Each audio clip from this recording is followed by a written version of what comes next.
దేవునికి నా యొక్క కృతజ్ఞతాస్తుతులు తెలియజేస్తూ మరి దేవుణ్ణి ఆరాధించడానికి కూడా వచ్చినటువంటి మీ అందరికీ నా హృదయపూర్వక శుభాభివందనాలు తెలియజేస్తున్నాను. దేవుడు మనకి అనుగ్రహించినటువంటి ఈ సమయంలో కొన్ని విషయాలు మనం ఈ దినాన్ని నేర్చుకోవడానికి ఆయన చెంతకొచ్చి ఉన్నాం గనుక ఆయన మనలను తన యొక్క వాక్యమును బట్టి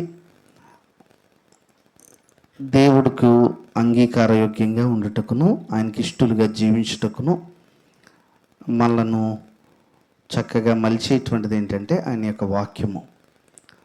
అపోస్తలుడైనటువంటి పౌలు గారు ఆయన సేవా జీవితం గురించి మనందరికీ తెలిసినటువంటి విషయమే. బైబిల్ గ్రంథంలో ఎక్కువగా ప్రయాసపడినటువంటి వ్యక్తి అపోస్తలుడైనటువంటి పౌలు గారు.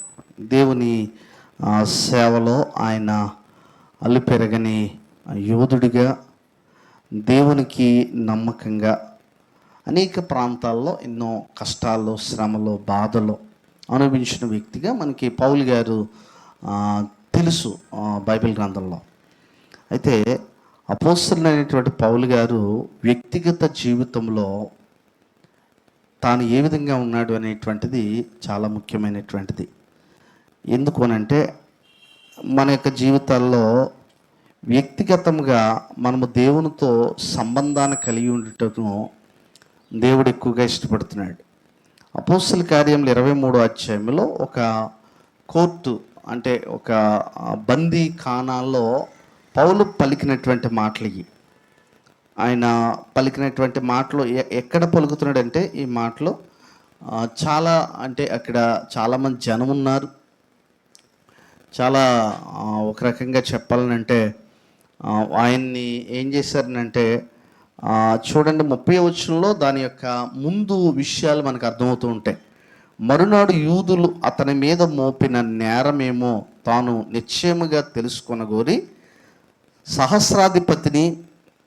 సహస్రాధిపతి అతన్ని వదిలించి ప్రధాన యాజకులను మహాసభారందును కూడి రావాలని నేను ఆజ్ఞాపించి పౌలును తీసుకొని వచ్చి వారి ఎదుట నిలువబెట్టాను. కనుక పౌలు గారు ఇక్కడ ఒక రకంగా చెప్పాలంటే ఒక కోర్టులో ఉన్నాడు. ఆయన ఆ రోజు ఉన్నటువంటి ప్రభుత్వాన్ని బట్టి ఒక విచారించబడ్డానికి అక్కడ నిలబడి ఉన్నాడు.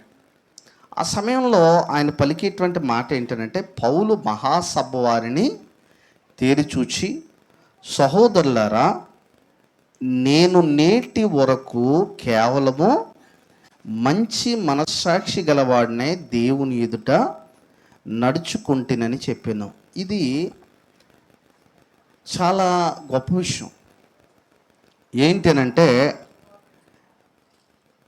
మనము దేవుని ఎదుట మంచి మనస్సాక్షి కలిగినటువంటి వారమే నడుచుకొనుట అనేటువంటిది మనం చూస్తేటువంటి విషయం. మంచి మనస్సాక్షి కలిగి దేవుని ఎదుట మనం నడుచుకోగలగాలి. మనస్సాక్షి అనేటువంటిది కేవలం మానవులకే దేవుడు పెట్టాడు. దీన్నే ఇంగ్లీషు పదార్థాల్లో ఇన్నర్ వాయిస్ అంటే ఇది ఇక్కడ రెండు విషయాలు చెప్తున్నాడు. మనస్సాక్షి కలిగి ఎవరి ఎదుట అంటున్నాడు? దేవుని ఎదుట. పౌలు గారు వ్యక్తిగతమైన జీవితంలో దేవునికి ఎంత నమ్మకంగా ఉన్నాడు. దేవునికి ఆయన చాలా నమ్మకంగా ఉన్నాడు.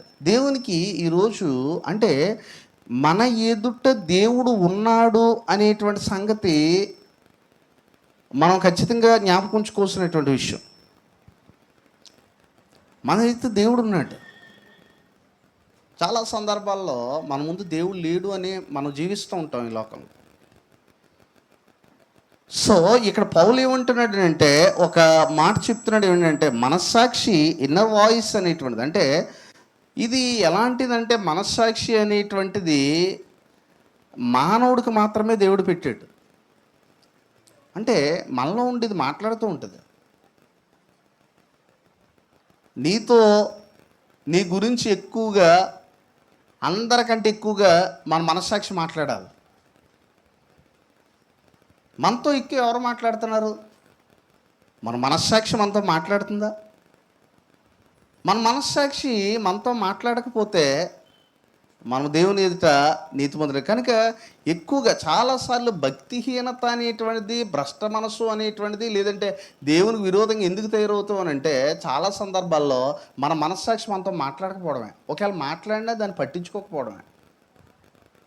ఇక్కడ అదే ఏం చెప్తున్నానంటే దేవుని ఎదుట మనం ఆలోచించినట్లయితే, అందుకే ఎవరైతే క్రీస్తునందు బాప్తిసం పొంది ఉన్నారో వారికి దేవుడిచ్చినటువంటి గొప్ప ఆశీర్వాదం ఏంటనంటే, నిజంగా ఆలోచిస్తే ఇదిగో మొన్నటి దినాన్న ఇది ఇద్దరు మరి సహోదరులు మరి సహోదరుని ఇద్దరూ కూడా మరి భార్యాభర్తలు ఇద్దరు కూడా క్రీస్తును జన్మించారు. దేవుడిచ్చేటువంటి గొప్ప ఆశీర్వాదం ఏంటంటే మనస్సాక్షిని క్రీస్తు రక్తం ఎక్కువ శుద్ధి చేస్తుంది మన యొక్క జీవితాల్లో. అందుకే ఏముంటున్నాడనంటే మన యొక్క జీవితాల్లో ఎప్పుడైతే మనం దేవుని సముఖం ముందుకు వస్తూ ఉంటామో, వచ్చిన ప్రతిసారి కూడా, ఇప్పుడు మీరు చూడండి, ఆరాధనకు రావడం అని అంటే దేవుని ముందుకు రావడం. ఆరాధించడం అంటే ఎవరిని ఆరాధించడం? దేవుని ఆరాధించడం. ఇవి మనం గుర్తించినప్పుడు ఆటోమేటిక్గా మనం ఇంకెవరిని చూడం. నా దేవుని దగ్గరికి నేను వెళ్తున్నాను, లేదంటే నా దేవుని సన్నిధిలో నేను కుమ్మరించబడ్డానికి, నా హృదయాన్ని కుమ్మరించడానికి నేను వెళ్తున్నాను అనేటువంటి సంగతిని మనం జ్ఞాపకంచుకోవాల్సినటువంటి వారమే. కనుక బైబిల్ గ్రంథంలో అసలు దేవుని యొక్క వాక్యం యొక్క సారాంశం కూడా ఏమని పౌలు గారు చెప్తున్నారంటే, చూడండి మీరు తిమోతి పత్రికలో చూసినట్లయితే 1 తిమోతి 1:5 కూడా ఇక్కడ మాట్లాడుతున్నాడు. తిమోతికి రాసినటువంటి 1 పత్రిక 1వ అధ్యాయము 5వ వచనంలో చెప్తున్నాడు. ఏమంటున్నాడు అంటే, ఉపదేశానుసారం ఏదనగా, తిమోతికి రాసినటువంటి 1 పత్రిక 1వ అధ్యాయము 5వ వచనము, ఉపదేశానుసారం ఏదనగా పవిత్ర హృదయము నుండి, చూడండి, పవిత్ర హృదయము నుండి. రెండోది ఏంటి? మంచి మనస్సాక్షి నుండి. ఇప్పుడు పవిత్ర హృదయం, మంచి మనస్సాక్షి అవుట్పుట్ క్రియలు అయ్యి, ఈ రెండూ లేకుండా క్రియలు చేయలేమా? అందుకే పౌలు మాట చెప్తాడు, క్రియల వల్ల ఎవడో నీతిమంతుడిగా తీర్చబడలేడని.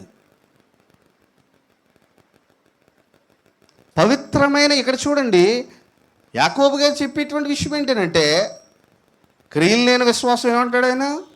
మృతమంటాడు. ఈ రెండింటిని అర్థం చేసుకోకపోతే మనం చాలా ప్రమాదంలో పడతాం. ఎందుకు ప్రమాదంలో పడతామనంటే, అబ్రహాము చేసిన క్రియ శరీర సంబంధంగా తనకు పుట్టిన ఆలోచన కాదు. అది ఎవరు చేయమన్నా క్రియ అది.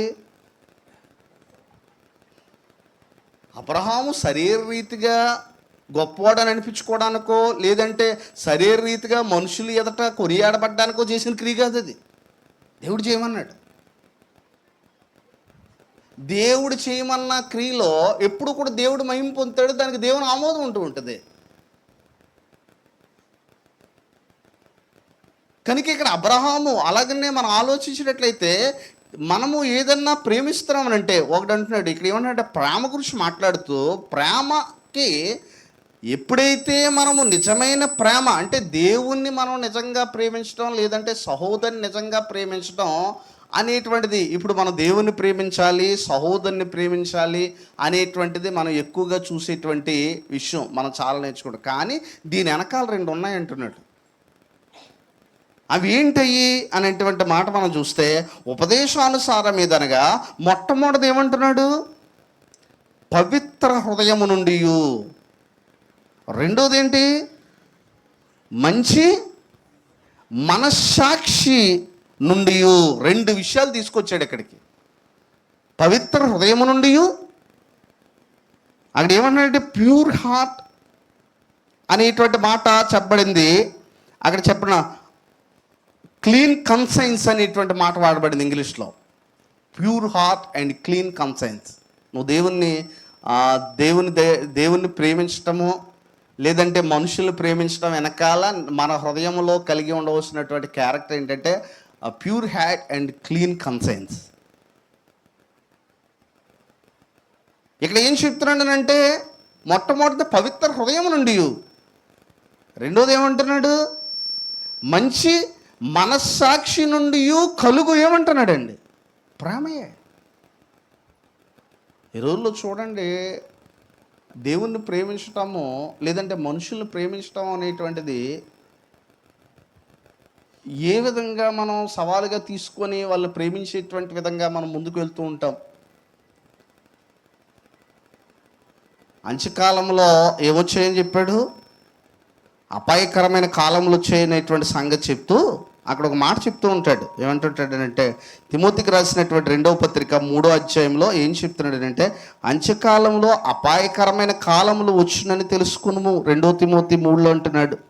ఎలాగనగా మనుషులు ఏం చేశారు, స్వార్థప్రియులు, ధనాపేక్షలు, బింకములాడువారు, అహంకారులు, దోషకులు, తల్లిదండ్రులు కవిదేయులు, కృతజ్ఞత లేనివారు, అపవిత్రులు.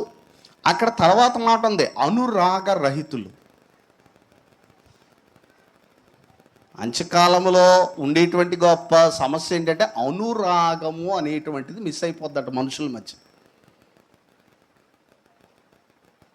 ఒకరికొకరి మధ్య అనురాగం మిస్ అవుతూ ఉంటుంది.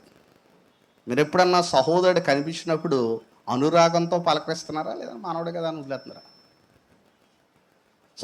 సహోదరులు మనకు కనిపించినప్పుడు ఒక విధమైన అనురాగం మనలో పుడుతుందా? అనురాగ రహితుడైతే, ఈ అనురాగ రహితం అనేటువంటిది ఎందుకు వస్తుంటుందంటే మానవుల్లో పవిత్ర హృదయము మనస్సాక్షి చెడిపోయినప్పుడు ఆటోమేటిక్గా అనురాగము అనేటువంటిది మిస్ అవుతూ ఉంటుంది. ఈ అంత్యకాలంలో అపాయకరమైనటువంటి కాలంలో చూడండి, అంత్యకాలంలో అపాయకరమైనటువంటి కాలంలో ఇది ఒక ఫాల్ట్ ఏంటంటే అనురాగ రహితుడు. అంటే మనుషుల మధ్య ఏముండదట, అనురాగము అనేటువంటిది ఉండదంట. ఈ అనురాగం గురించి మాట్లాడుతూ ఏమంటున్నాడంటే, ఇది ఎందుకు ఉండదనంటే పవిత్ర హృదయము మంచి మనస్సాక్షి కనుక లేకపోయినట్లయితే అనురాగ రహితులుగా జీవిస్తాం మనం.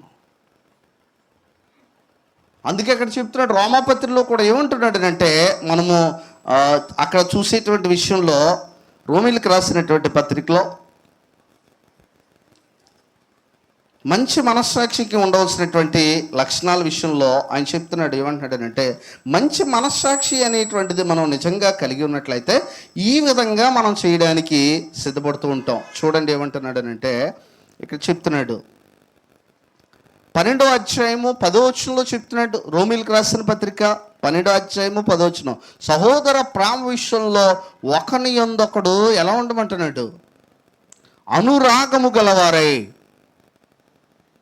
ఘనత విషయంలో ఒకరినొకడు గొప్పగా ఎంచుకునుడి, ఆసక్తి విషయంలో మాంజులు కాక ఆత్మయందు తీవ్రత గలవారే ప్రభువుని సేవించుడు. ఇవన్నీ ఎలా వస్తూ ఉంటాయంటే మంచి మనస్సాక్షి మనలో కలిగి ఉండటం ద్వారానే. అయితే మనస్సాక్షిలో కూడా ఇంకోటి ఉంది, సీడ్ కన్సైన్స్ అనేటువంటి మాట ఇంకోటి ఉంది ఓ చోట. అదేంటనంటే వాత వేయబడినటువంటి మనస్సాక్షి. మంచి మనస్సాక్షి నిజంగా మనలో ఉందని అనుకోండి. ఇప్పుడు సపోజు ఒకడు ఎవరైనా దొంగతనం చేశాడు, అది ఎవ్వరికి తెలియదు, కానీ అతనికి నిద్ర పట్టట్లేదు, అతనికి శాంతి లేదు అంటే అతని మనస్సాక్షి ఏం చేస్తుంది, పనిచేస్తుంది అని అర్థం. అందరికీ తెలిసినా సరే ధైర్యంగా ఉన్నాడు, సుఖంగా నిద్రపోతున్నాడు అంటే మనస్సాక్షి ఏం చేయట్లేదు, పని చేయట్లేదు. మొట్టమొదట నీవేదన్నా పని చేసేటప్పుడు నీవు ఏ విధమైన విచారణ చేయకుండా ఆ పని చేసిన తర్వాత నీ మనస్సాక్షి నీకు ఇచ్చేటువంటి తీర్పు ఏంటి? నేను అన్నాను, ఒక దొంగతనం చేసినటువంటి వ్యక్తికి ఎవరికీ తెలియకపోయినా అతనికి ఎందుకు నిద్ర పట్టట్లేదు అని అంటే అతని మనస్సాక్షి అతను ఏం చేస్తుంది, బాధ పెడతాం. అలాగనే భూమి మీద మనం జీవిస్తాం. కానీ ఇక్కడ ఏమన్నాడంటే మనం క్రీస్తు కూడా సిలువేయబడి ఉన్నటువంటి మాటను మనం తీసుకున్నట్లయితే, మనం ఎప్పుడైతే క్రీస్తు సిలువేయబడి ఉన్నామో ఆటోమేటిక్గా మన మనస్సాక్షి ప్రభువును సంతోషపెట్టుకు ముందుకెళ్తూ ఉంటుంది. అందుకే ఇక్కడ చక్కగా చెప్తున్నాడు. ఏమంటాడంటే ఒక సంగతి కూడా మనకు బైబిల్ గ్రంథంలో తెలియజేయడం జరిగింది. ఏంటంటే అది ఒకటో యోహాను 1:9 ఈ విధంగా చెప్తున్నాడు. ఒకవేళ పాపము మన జీవితాల్లో ఏలినప్పుడు ఏం చేయమని చెప్తున్నాడు అంటే, యోహాను రాసినటువంటి మొదటి పత్రిక 1వ అధ్యాయము 9వ వచనంలో ఒక మాట అంటున్నాడండి. ఏమంటున్నాడు అంటే 1:9లో, ఒకవేళ ఇక్కడ మన మనస్సాక్షి పాపం విషయంలో దోషారోపణ చేస్తుంది అని అనుకోండి, ఇది చేయమని చెప్తున్నాడు. 1:9 మనం పాపములను మనము ఒప్పుకున్న ఎడల,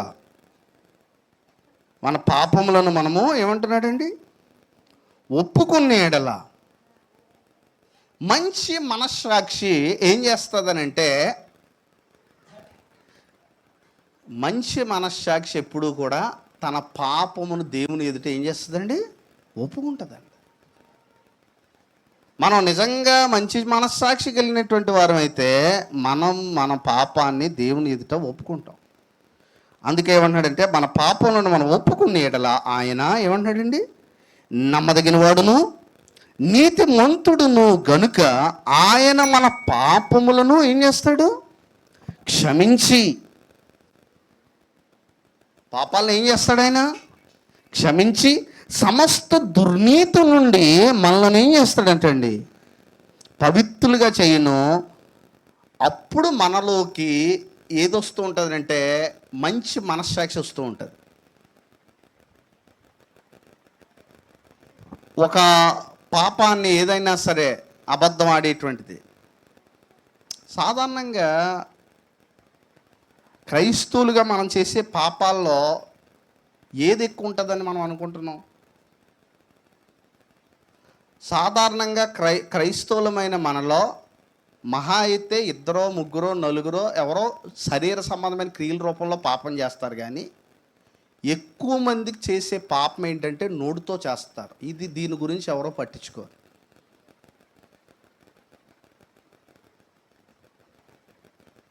బైబిల్ గ్రంథంలో నోటితో ఖచ్చితంగా సంఘాల్లో ఏ సంఘం అయినా సరే 1, 2 శరీర రీతిగా చేస్తారు. కానీ ఎక్కువ మంది చేసేటువంటి పాపం ఏంటంటే నోటి ద్వారా చేసే పాపం. ఈ నోటు ద్వారా పాపము చేసేటువంటి, నోటు ద్వారా ఎలా పాపం చేస్తాడు? మీరు నిజంగా ఆలోచించినట్లయితే ఈ మాట మన కన్సైన్స్లో ఖచ్చితంగా పెట్టగలగాలి. మనం ఏదన్నా మాట్లాడాలన్నా లేదంటే ఏదన్నా సరే చెయ్యాలన్నా ఈ మాట ఎప్పుడూ కూడా మనం జ్ఞాపకం ఉంచుకోవాలి. ఆ మాట ఏంటంటే మత్తయి సువార్త 12:36లో యేసు ప్రభు స్వయంగా చెప్పాడు. యేసు ప్రభు స్వయంగా చెప్పినటువంటి మాట ఏంటనంటే, మత్తయి సువార్త 12వ అధ్యాయము 36వ వచనంలో యేసు ప్రభు వారు స్వయంగా చెప్పినటువంటి మాట ఏంటనంటే, ఇక్కడ అంటున్నాడు, నేను మీతో చెప్పున్నదేమనగా మనుషులు పలుకు వ్యర్థమైన ప్రతి మాటను గూర్చి విమర్శ దినమున ఏం చెప్పాలి? ఈ మాట రోజుకి ఎన్నిసార్లు గుర్తొస్తుంది మనకి?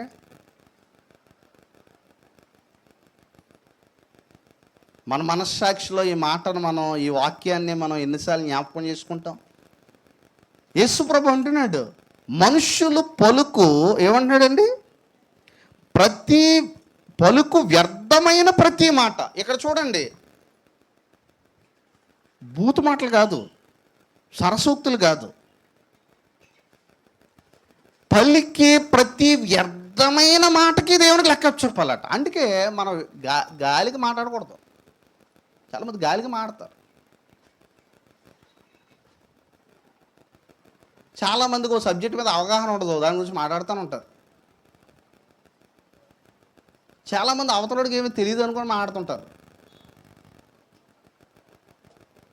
చాలామంది చేసేటువంటి పొరపాటు ఏంటంటే ఏదన్నా ఒక సబ్జెక్ట్ గురించి పూర్తిగా తెలియకుండా మాట్లాడుతుంటారు. ఒకరి జీవితం గురించి పూర్తిగా తెలియదు, వాళ్ళ గురించి మాట్లాడుతుంటారు. ఇవన్నీ వ్యర్థమైన మాటలే. ఈ రోజులో వాట్సాప్ వచ్చింది, లేదంటే ఇంకా ఎక్కువ వచ్చింది వైరల్. ఏది వైరల్ ఎక్కువ అవుతుంది? మనం ఏమనుకుంటామనంటే మనము చేసేటువంటి నిత్య జీవితంలో చేసేటువంటి పాపాల్లో ఎక్కువగా పడిపోయే ప్రమాదం ఇదే. ఎందుకు అంటున్నాడంటే మన వ్యర్థమైన ప్రతి మాటకు విమర్శ దినాన్ని ఏం తీసుకొస్తాడంటండి, ఇది దృష్టిలో పెట్టుకుని మనం మాట్లాడాలి. చేతనైనంత మట్టుకు మనకు తెలియలేని విషయాల్లో మౌనంగా ఉండడం ఎంత శ్రేయస్కరం. కానీ అలా ఉంటామా? మనకి ఏదన్నా విషయం తెలియదు అనుకోండి, దాని గురించి మౌనంగా ఉండడానికి ఇష్టపడుతుందా మన మనసు? ఏదో ఒకటి మాట్లాడాలి. లేదంటే మనకు ఎవరి గురించి ఏదో చెప్తూ ఉంటారు, చెప్పిన వెంటనే అది నిజమో కాదో తెలుసుకోకుండా అప్పుడే 10 మందికి సాయంత్రం చెప్పేస్తుంటాం. అసలు ముందు అది నిజమేనా? అంటే ఇది నిజం కాకపోతే ఆ 10 మందికి చెప్పినందుకు నేను తీర్పులోకి దేవుడు తీసుకురాడా? మనుషులు పలుకు ప్రతి వ్యర్థమైన మాటకి విమర్శతే నాన్న తీర్పు జరుగుతుంది. ఇది మన మనస్సాక్షిలో రోజు పెట్టుకోవాలి. ఎందుకో తెలుసా? ఎక్కువగా మనం చేసే పనులు మన పొద్దున సాయం దాకా మనం ఏం ఉపయోగిస్తాం? మన నోటిని ఉపయోగిస్తాం. ఉదయం సాయంత్రం దాకా మన అవయవాల్లో గుండె తర్వాత ఎక్కువగా పనిచేసేది ఏంటి? ఏది పని చేస్తుంది? నోరు పని చేస్తుంది, మన మనసు పని చేస్తుంది. కనుక ఇక్కడ ఏమంటారంటే మనుషులు పలుకు ప్రతి వ్యర్థమైనటువంటి మాటకి. మన మనస్సాక్షిలో ఈ మాటను పెట్టుకోకపోతే మనం చాలా సులువుగా మాట్లాడతాం మాటలు. మనం ఏదన్నా మాట్లాడడం వెనకాల దాని యొక్క అంతర్థం దేవుని భయమై ఉండాలి. లేదంటే మన మనస్సాక్షి ఒకవేళ చనిపోయిందని అనుకోండి, మనం ఏమనుకుంటామంటే మాట్లాడేస్తాను కదా, అయిపోయింది కదా సబ్జెక్ట్ అని అనుకుంటాం. కానీ మనుష్యుడు పలుకు ప్రతి, ఇక్కడ అంటున్నాడు వ్యర్థమైన అంటే అర్థం ఏంటి? వ్యర్థమైన అంటే అర్థం ఏంటి? ఉపయోగం లేని మాటలు. ఉపయోగం లేని మాట్లాడినా లెక్క ఉంటుందట. క్రైస్తవ జీవితంలో ప్రతిరోజు కూడా ఒకటి గమనించాలి, మన మాటల వల్ల ఎప్పుడూ కూడా ఎదుటి వ్యక్తి భక్తిలోకి ఎదగాలి. మన మాటల వల్ల ఎప్పుడూ కూడా ఒక వ్యక్తి దేవునిలో నడిపించబడాలి. మన మాటల వల్ల దేవుని కొరకు ఎప్పుడూ కూడా మనం ఇతరులను రంజింప చేయాలి. ఒక భక్తి కూడా మాట్లాడితే భక్తిని భయపడాలి. ఎందుకంటే అతను మనస్సాక్షితో మాట్లాడుతున్నాడు. కనుక అదే అంటున్నాడు. ఏమన్నాడంటే స్వయంగా యేసు ప్రభువే చెప్పాడు. యేసు ప్రభు ఈ మాటని ఏదో మాట వరుసగా అన్నటువంటి మాట కాదు ఇది. ఇక్కడ మళ్ళీ మనం చూస్తే 12:36 కూడా చెప్తున్నాడు. ఏమంటున్నాడు అంటే అక్కడ 12:36 ఇదే మాటను మనం చూసినట్లయితే అక్కడ చెప్తున్నాడు, నేను మీతో చెప్పినదేమనగా మనుషులు పలుకు వ్యర్థమైన ప్రతి మాటను చూడండి, పలుకు ప్రతి వ్యర్థమైన మాటను కూర్చి విమర్శ దినమున ఏమప్ చెప్పాలి? చెప్పాలి. తర్వాత ఇంకోటి అంటున్నాడు. ఏమంటున్నాడంటే నీ మాటను బట్టి నీతిమంతుడు అని. నీ మాటను బట్టి నువ్వేమని తీర్పు తెచ్చబడతావు? నీతిమంతుడు అని తెచ్చబడతావు. రెండవ సంగతి ఏంటంటే నీ మాటలను బట్టి అపరాధివని నువ్వేం చేస్తావు అంటే, నీతిమంతుడు అపరాధిగా తీర్చబడ్డానికి ఏది కూడా తీసుకుంటాడట? క్రియలే కాదట, ఏది కూడా తీసుకుంటాడట? ఏమంటున్నాడండి? మాటలు. అందుకే మన మనస్సాక్షి ఎప్పుడూ కూడా మనం ఒక విషయాన్ని మాట్లాడుతున్నామంటే దాన్ని చాలా ఆలోచించి మాట్లాడాలి. మనం ఏదన్నా ఇప్పుడు చూడండి, ఆవేశంగా కూడా మాట్లాడకూడదు. చాలామంది ఆవేశంగా మాట్లాడుతుంటారు. యొప్త అలాగే, నేను ఏదైతే యుద్ధం చేసిన తర్వాత మన మాటలో బుద్ధిహీనంగా ఉండడానికి వెళ్ళలేదు. నేను యుద్ధం చేసిన తర్వాత నగ్గితే తిరిగి వచ్చేటప్పుడు ఏది ఎదురొస్తే అది ఎవరికి ఇస్తానన్నాడు? అడిగాడు దేవుడు. ఎవరు ఎదురొచ్చారు? అసలు ఎంత ఏమి ఎదురొస్తుందని అనుకుని ఉంటాడు? ఆలోచించి మాట్లాడా? అంటే గొర్రో కోడో ఏదో ఎదురొస్తుందని అనుకున్నాడా?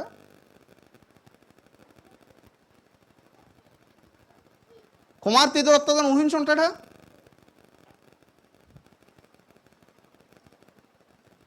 అంటే చాలాసార్లు మన యొక్క జీవితాల్లో దేవుని కొరకు చేసే పరిచయం ఆవేశపూరితమైన వాగ్దానాలు చేయకూడదు. చాలామంది ఆవేశంతో మాట్లాడుతుంటారు. దాన్ని ఏమంటారు అంటే పైగా ఆవేశం నుండి అలా మాట్లాడేసాను అంటుంటారు. కుదరదు ఆయన దగ్గర.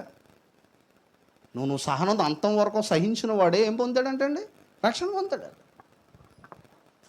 కనుక మాటల విషయంలో మనం మన మనస్సాక్షిని రోజు కూడా చూడండి, ఈ సాయంత్రానికి మనం నిద్రపోయి మంచం దగ్గరికి వెళ్తున్నాం అంటే, ఒక రకంగా నిద్రపోవడానికి మంచం ముందుకు వెళ్తున్నాం అంటే, పొద్దు నుంచి సాయంత్రం దాకా మనం మాట్లాడిన ప్రతి మాటను మనం హృదయంలోకి తెచ్చుకోవాలి.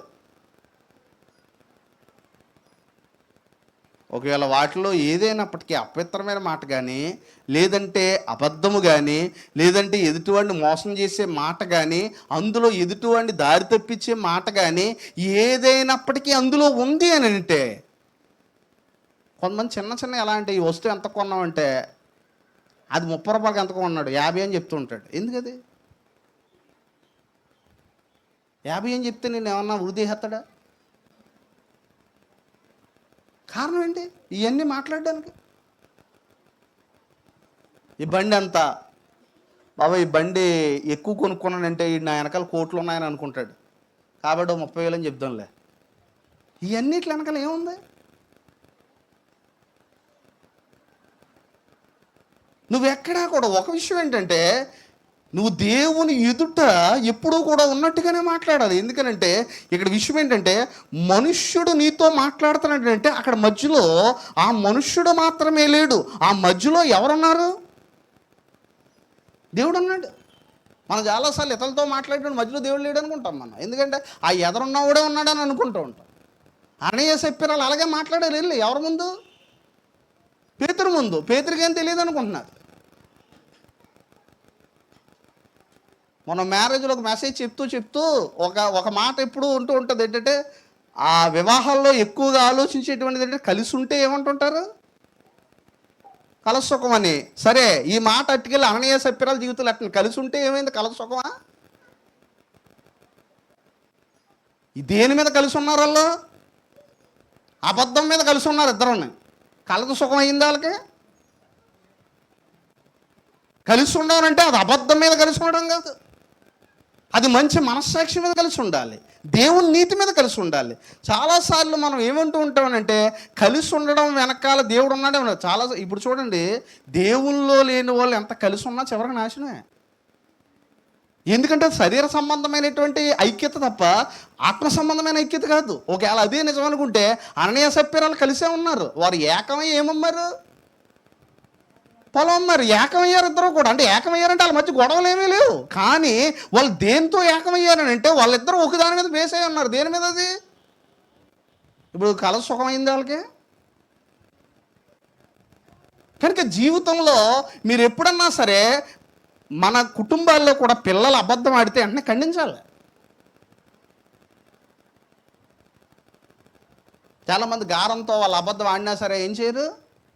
ఖండించరు. లేదంటే నా భర్త కానీ నా భార్య కానీ ఏదైనా విషయంలో దేవుని నియమం పక్క తప్పుకుంటే అక్కడ ఖండించేసినటువంటి ఎవడు ఖండించడం అని అంటే, అందరూ ఒక అబద్ధాన్ని నమ్మినప్పుడు ఎవడో ఖండించడం. కనుక ఒకవేళ ఇదిగో అననీయ ఇలా అనుకున్న వెంటనే సప్పీరా ఒకవేళ అననీయ దగ్గరికి వచ్చి కనీసం వీళ్ళిద్దరిలో ఎవరి మనస్సాక్షి ఖండించలేదు అబద్ధం ఆడుతున్నందుకు. అననీయ వచ్చినప్పుడు, ఎందుకంటే వీళ్ళిద్దరు రహస్యంగా మాట్లాడుకున్నారు. రహస్యంగా మాట్లాడుకొని ఏం చేశానంటే, వారు ఏకమై ఏం చేశారట? పొలం అమ్మారు. ఇప్పుడు ఇక్కడికి వచ్చి ఇంతకే అమ్మారని అంటే అననీయ ఏమన్నాడు? ఇంతకే అమ్మారన్నాడు. ఈ సప్పీరకు తెలీదా? తెలుసు. ఎందుకంటే వీళ్ళిద్దరూ మాట్లాడుకున్నారు. కనుక వెంటనే వెనకాల ఎవరు వచ్చారు? సప్పీరా వచ్చింది. సప్పీరా వచ్చిన తర్వాత అదే ప్రశ్న పేతురు అడిగాడు. ఇద్దరిని ఎందుకు అడిగాడు? ఎప్పుడైనా ఆలోచించారు మీరు? ఇద్దరిని ఎందుకు అడిగాడు? అననీయ చనిపోయాడన్న సంగతి ఎవరో తెలీదు, సప్పీరకు ఇంకా తెలియదు. ఆమె వచ్చింది, మీరు ఇంతకే అమ్మారని అడిగాడు. ఆ టాపిక్ వదిలేదు పేతురు. అప్పుడు ఆమె కూడా ఏమన్నది? ఇంతకే అమ్మారు. అంటే వీళ్ళిద్దరూ ఆల్రెడీ ఎక్కడ ఫిక్స్ అయిపోయారు? నేనేం చెప్తే నువ్వు అదే చెప్పాలా?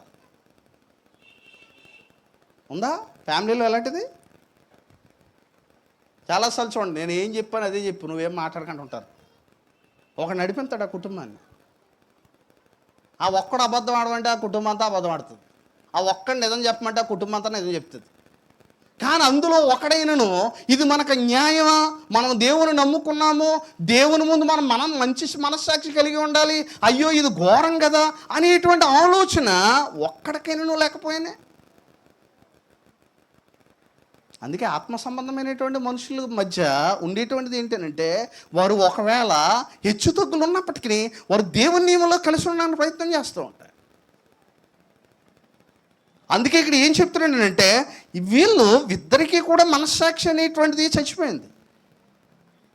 అందుకే ఇద్దరు ఏమైపోయారు అంటే, వాళ్ళు దేవుని దగ్గరికి ఏ మనస్సాక్షితో రాలేదు, వాళ్ళు మంచి మనస్సాక్షితో రాలేదు. ఇంకొక ఆయన ఉన్నాడు, ఆయన ఏం చేశాడంటే, గార్లీ సీమోను అక్కడ ద్రవ్యం పెట్టి ఏం కొనేయాలని అనుకున్నాడు. అతని మనస్సాక్షి ఎలా పనిచేస్తుంది? పరిశుద్ధాత్మ పొందుకోవాలంటే అది ఎవరి కృప ఉండాలి? దేవుని కృప ఉండాలి. కానీ అది దేనివల్ల అవుతుందని అనుకున్నాడు, దానివల్ల. అప్పుడు వెంటనే ఏమన్నాడనంటే, వెంటనే పేతురు వీళ్ళందరూ కూడా వెంటనే అతను ఖండించారు. అలాగే బైబిల్ గ్రంథంలో చాలా విషయాలు పౌలు గారు నిజంగా ఆలోచన ఎంత మనిషి మనస్సాక్షి గలవాడంటే, చివరిగా నేను చెప్పేటువంటి విషయం ఏంటంటే, ఒక సంగతిని చివరిగా మనం ఎంత మంచి మనస్సాక్షి అంటే అయింది, దేవుని ఎదుట తన పక్కన ఉన్నటువంటి సహోదరుల్ని ఎలా ప్రేమించేవాడో ఆ విషయంలో అతడికి దేవుని ప్రేమ, దేవుని ఎలాంటి మనస్సాక్షి ఇచ్చాడో చూడండి. పౌలు గారు ఎంత మంచి మనస్సాక్షి కలిగిన వాడు అని అంటే, తనకెన్ని కష్టాలున్నా, శ్రమలున్నా, బాధలున్నా, ఇక్కట్లున్నా, ఎన్నో ఉన్నా ఆయన ఎదుటివారి క్షేమాన్ని ఆలోచించేవాడు. ఎవరి క్షేమాన్ని ఆలోచించేవాడు? ఎదుటి క్షేమాన్ని. ఫిలోమోను పత్రికలో చూడండి, ఫిలోమోనుకు రాసినటువంటి పత్రికలో ఆయన ఎలాంటి మనస్సాక్షి కలిగి ఉన్నాడో చూడండి. జైల్లో కూడా ఇప్పుడు ఫిలోమోను పత్రిక రాసేటప్పటికి ఆయన ఎక్కడున్నాడు? జైల్లో ఉన్నాడు. జైల్లో ఉన్నా సరే అతని మనస్సాక్షి యథార్థంగానే పనిచేస్తుంది. అంటే స్థిరమైన మనస్సాక్షిగా అతడు తన జీవితాన్ని అభ్యాసం చేసుకున్నాడు. ఫిలోమోనుకు రాసినటువంటి పత్రికలో పత్రిక ముందుగా ఉండేటువంటిది ఏంటంటే, ఇక్కడ ఫిలోమోనుకు ఒక పత్రిక రాస్తున్నాడు. ఫిలోమోను ఇంట్లో ఒకప్పుడు పౌలు పనిచేశాడు. ఫిలోమోనుకు రాసినటువంటి పత్రికలో పౌలు ప్రేమ విషయంలో ఎంత మనస్సాక్షి కలిగిన వాడై ఉన్నాడో చూడండి. ఒక వ్యక్తి తప్పు చేశాడు, మళ్ళా మారాడు, మారిన తర్వాత అతడి గురించి మంచి సాక్ష్యం చెప్పగలిగేటువంటి వారమై ఉండాలి. ఇది పౌలు చేశాడు. ఇక్కడ అదే చేశాడు. చూడండి ఏం చేశాడనంటే, ఇప్పుడు మాట్లాడుతున్నాడు ఫిలోమోనుకు రాసినటువంటి పత్రిక 1వ అధ్యాయంలో మాట్లాడుతున్నాడు. క్రీస్తు యేసు ఖైదీనైన పౌలును, సహోదరుడైన తిమోతియును, మా ప్రియుడును, జత పనివాడినైన ఫిలోమోనుకు, మన సహోదరి అయిన అఫియకును, తోడి యోధుడైన అర్కిప్పునకును, నీ ఇంట ఉన్న సంఘమునకును శుభమని చెప్పి, ఇది ఎక్కడ ఉండి రాస్తున్నాడు? జైల్లో ఉండి రాస్తున్నాడు. పౌలు గారికి సంతోషం ఉందా అంటే, జైల్లో అంటే ఎలా ఉంటుంది? తన శరీర రీతిగా శిక్ష ఏం చేస్తున్నాడు అంటే, సాధారణంగా అంటే తన యొక్క జీవితంలో ఎన్ని కష్టాలు ఉన్నప్పటికీ ఒనేసిము గురించి అతను ఆలోచిస్తున్నాడు. ఈ రోజుల్లో మనం బాగుంటే ఎదుటి కోసం ఆలోచిస్తాం. మనం బాగోలేదనుకోండి, మనం బాగున్న తర్వాత చూద్దాం అనుకుంటాం అసలు కూడా. కానీ పౌలు అలాంటి వాడు కాదు. తాను బాగోకపోయినప్పటికీ ఒనేసిము గురించి ఆలోచిస్తున్నాడు. అతని మనస్సాక్షి చూడండి ఎలా పనిచేస్తుంది. ఈ మనస్సాక్షి ఎవరున్నారని అంటే, క్రీస్తు ఉన్నాడు. క్రీస్తు మనస్సాక్షి, క్రీస్తు ప్రభు ఉంటే ఎలా పనిచేస్తుందంటే, తాను సిలువ మోస్తున్నప్పటికీ అనేకల క్షేమాన్ని ఎవరు ఆలోచించారు? క్రీస్తు ప్రభు సిలువ అంత ఘోరంగా చనిపోవడానికి ఎవరి క్షేమం గురించి ఆలోచించాడు? అనేకల రక్షణ గురించి ఆలోచించాడు. సేమ్ అదే మనస్సాక్షి పౌలులో పనిచేస్తుంది. తాను ఖైదీనై ఉన్నప్పటికీ ఎవరికి లెటర్ రాస్తున్నాడు? ఫిలోమోనుకు పత్రిక రాస్తున్నాడు. ఇక్కడ అతను అడ్రస్సింగ్గా ఏం చేసుకుంటున్నాడంటే క్రీస్తు యేసు ఖైదీ నేను పౌలు అని అంటే అప్పటికి ఎక్కడున్నాడు ఆయన? జైల్లో ఉన్నాడు. ఎవరి గురించి ఆలోచిస్తున్నాడు? ఒనేసిము గురించి. చూడండి ఏమంటున్నాడు అక్కడ. ఒక మాట కూడా చెప్తున్నాడు. ఏమంటున్నాడు అక్కడ ఎలాంటి మాటలు అతను మాట్లాడుతున్నాడు అంటే ఫస్ట్ థ్యాంక్స్ లెటర్ రాసి అక్కడ ఇంకొక మాట చెప్తున్నాడు. 8వ వచనంలో చూడండి ఏమంటున్నాడు, కావున యుక్తమైన దాన్ని గూర్చి నీకు ఆజ్ఞాపించుటకు క్రీస్తు యేసునందు నాకు బహుధైర్యము కలిగి ఉన్నను, వృద్ధుడను. ఈ మాట చదివినప్పుడు చాలా బాధ వేసింది నాకు. వృద్ధుడు జైల్లో ఉన్నాడు. వృద్ధుడు సాధారణంగా ఏం ఆలోచిస్తాడు? నన్ను ఎవరొకరు తోడుగా ఉండి చూసుకుంటే బాగుంది ఆలోచిస్తాడు. కానీ వృద్ధుడై ఉండి జైల్లో ఉన్నాడు. వృద్ధుడిని రాస్తున్నాను. తన జీవిత కాలం అంతా కూడా ఎదుటివారి క్షేమాన్ని ఆలోచించినటువంటి వాడు పౌలు. తన యొక్క వయసు రీత్యా చాలా వృద్ధుడు. ఇప్పుడు ఎక్కడ ఉన్నాడు? వృద్ధుడు ఇంట్లో ఉంటేనే చాలా ఆ వృద్ధాప్యంలో కూడా దేవుని నీతి కొరకు ఆలోచిస్తున్నాడు. కనుక వృద్ధుడిని రాశాడండి. ఎవరండి వృద్ధుడు? వృద్ధుడును ఇప్పుడు క్రీస్తు యేసు ఖైదీనే అన్న యుద్ధుడయ్యుండి ఎవరు ఖైదీ ఉన్నాడు?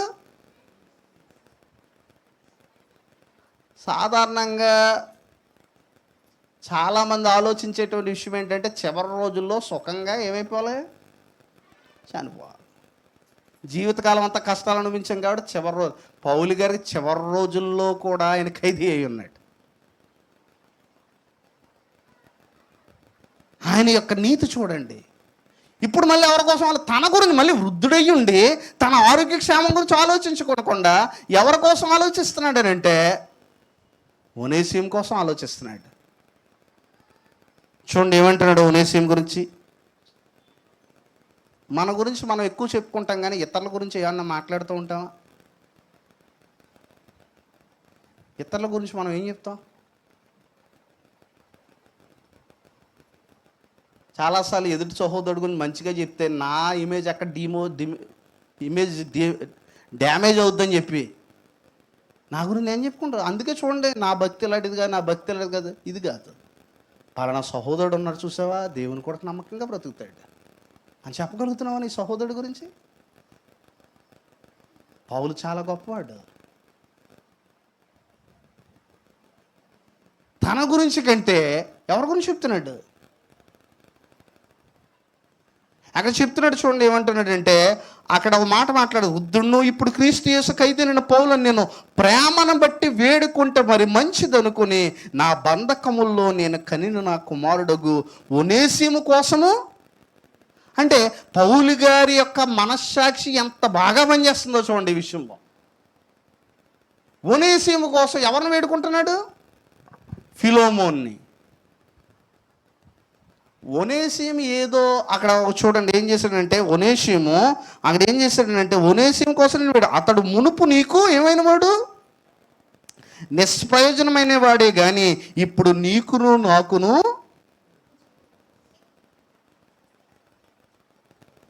ఒక వ్యక్తి ఏదైనా తప్పు చేశాడు, ఇప్పుడు మారాడు. మారినప్పుడు ఇంకా గతం గురించి మాట్లాడకూడదు, కానీ మనం అదే మాట్లాడతాం ఎక్కువ. ఒక నిజంగా మారితే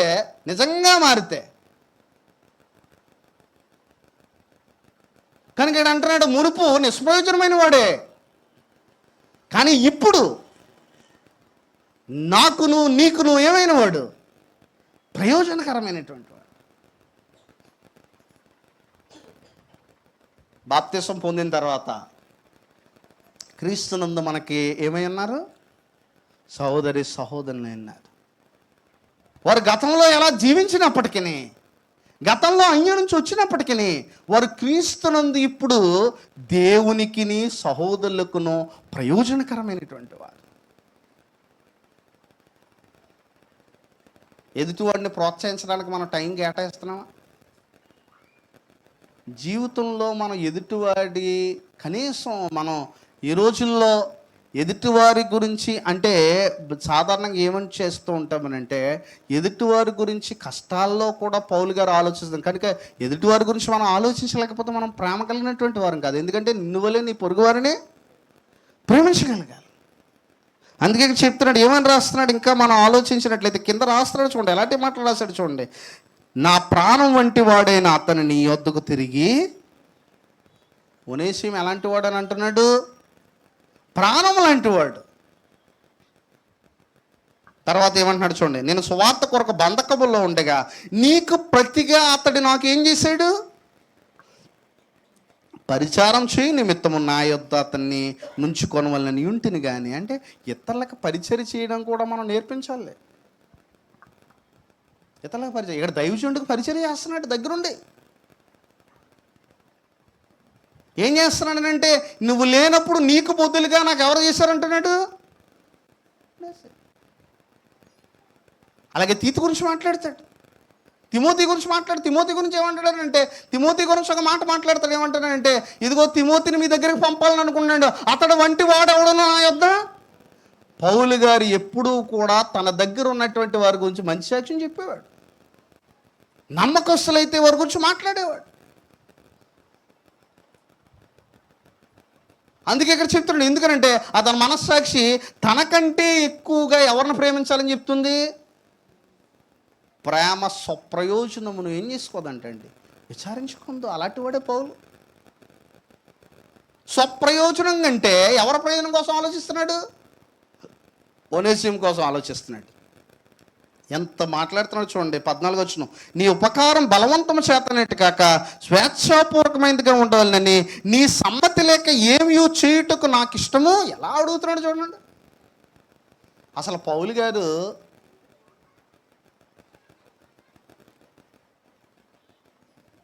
గారు రిక్వెస్ట్ చేయవలసిన అవసరం ఉందా ఫిలోమోన్ని? అతనికి ఉన్న అధికారాన్ని బట్టి. కానీ ఎలా అడుగుతున్నాడు చూడండి, చాలా రిక్వెస్ట్గా అడుగుతున్నాడు.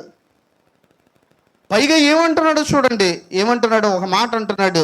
కాబట్టి 17 వచనం, కాబట్టి నీవు నన్ను నీతో పాలివానిగా ఎంచినల్లా నన్ను చేర్చుకున్నట్టు అతనికి ఏమంటున్నాడండి, చేర్చుకో. ఒక సహోదరుడు గురించి తన మనస్సాక్షిలో ఎంత ప్రేమ కలిగి ఉన్నాడు.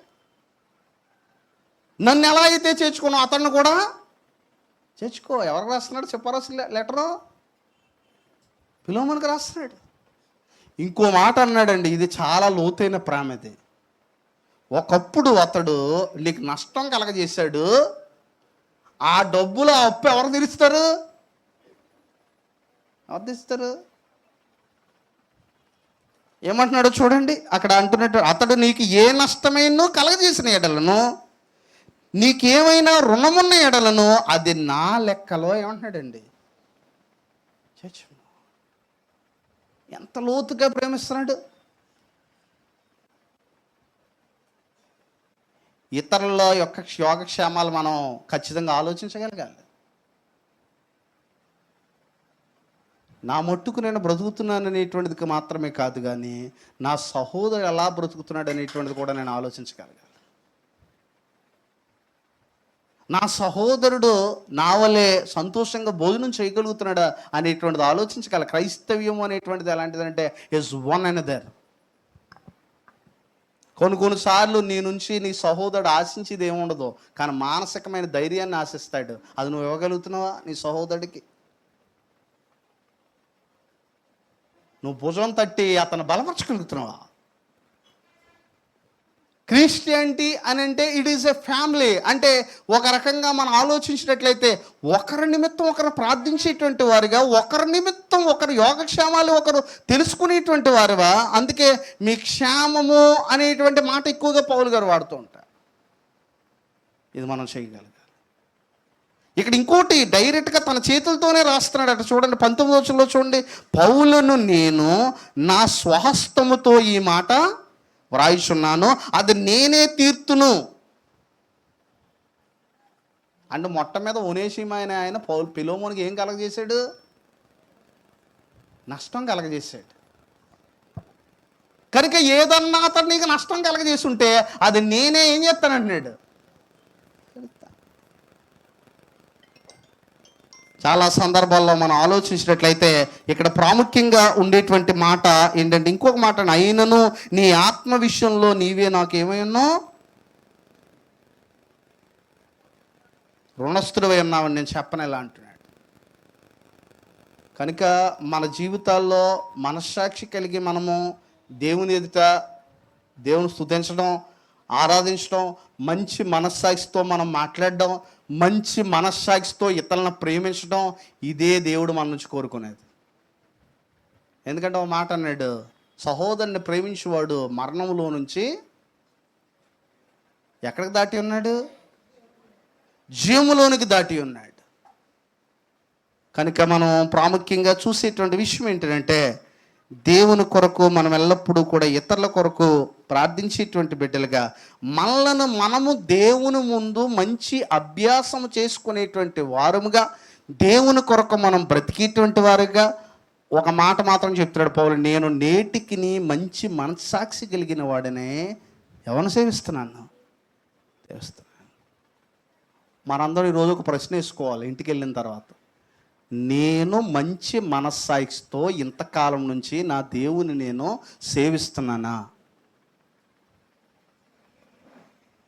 ఒకవేళ మనస్సాక్షికి ఏదైనప్పటికీ దోషారోపణ చేస్తున్నట్లయితే, నా దేవుని ముందు నేను సాగిలపడి ఆయనకు నమ్మకంగా జీవించుటకు నా హృదయాన్ని, నా మనసును లగ్నం చేసుకుంటూ ఆయన ముందే సాగిలపడతాను అనేటువంటి తీర్మానం మనం చేసుకోవాల్సినటువంటి వారమే ఉన్నాం. అట్టి కృప, అట్టి జ్ఞానము, అట్టి ఆలోచన దేవుడు మన హృదయాల్లో పుట్టించలాగిన మనము దేవుని వేడుకుందాం. అందరికీ నా హృదయపూర్వక వందనాలు. సమయంలో